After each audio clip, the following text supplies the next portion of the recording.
Hi guys, welcome to Paper to Project. We are focusing on a project based on crop classification. So this is the paper that I was talking about earlier in the introduction. So we're going to discuss this research paper based on the crop classification, smart agriculture using ensemble machine learning techniques in IoT environment. The paper focuses on the a new type of algorithm. That way, more we can build a more promising classifier for the crop for farmers. We're going to check how the Ensemble Machine Learning Techniques works and which are the model we are going to be using, what kind of accuracy do we get, and what kind of confusion metrics do we get after all the result. And we're going to be talking about the data processing, data cleaning, all that things that we need to do before feeding the data into the machine learning models. You can read the whole paper if you want to. It's going to be on my GitHub repo. It will be mentioned in the description. So let's focus on this.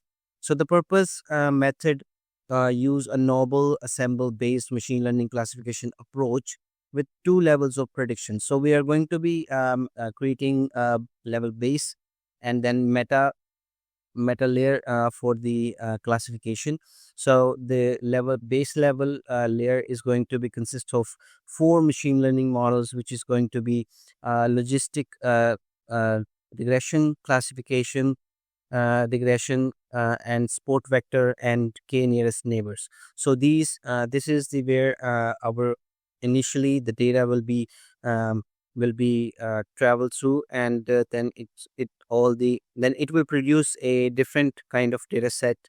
So we will be getting probability metrics from each of the um, machine learning models, and then it's gonna feed it to the meta layer classifier, which is gonna make the last prediction and final prediction for the classification. So according to this paper, it says that its prediction can be extremely close to the ground truth, which accurately predicts 22 categories of crops with 99% of accuracy. So in this, we are going to be focusing on the 99% of accuracy. And in the introduction, you can go through all that. Then we'll talk about the related works that has already been done according to this. So for the self-captured heterogeneous data, so the sensor, you can see the sensor types that we're using is Raspberry Pi 3 and DHT11, which is used for the humidity and the temperature to detect from the soil.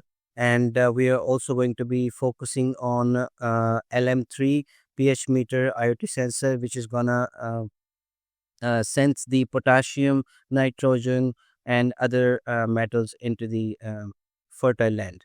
So you can see the formulation, the problem formulation focuses on potassium, phosphorus, and nitrogen for our data set, including the humidity, temperature, rainfall, and the pH scale of the soil. Then this is the proposed methodology for this crop classification paper. So it says we are going to be collecting the data using the IoT devices, and we're going to send it to the cloud, or maybe you can store it in local storage. Then we crop the data into temperature, humidity, pH scale, rainfall, nitrogen, phosphorus, potassium, and then we're going to process the data and make it valid for training data.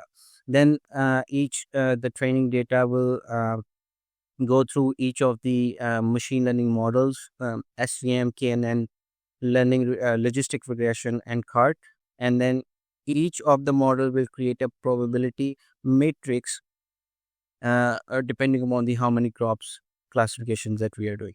We are going to feed that probability matrix to the random forest meta classifier, which will then make the final prediction on the training data set. Assemble machine learning, it mentions that the base layer or level 0 classifier will consist of four machine learning models: SVM, LR, KNN, and CART. and then the meta classifier will be random forest that we are going to be using.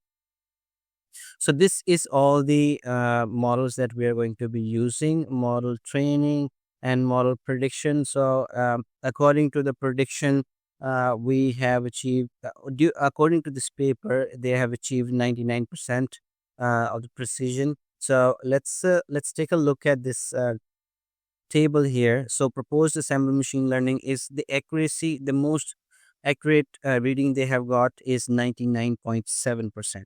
So what we are going to do, we are going to write a code according to this algorithm, and we're going to check if the accuracy actually matches this table or not. So this, I think this pretty much covers all the research paper. This is the confusion matrix. It's a bit blurry, but we are going to create a new one so we can take a look according to that. And this is all the citations that they have. So you can take a look at this paper on my GitHub repo. I will be mentioning in my video description. So let's move on to the another one.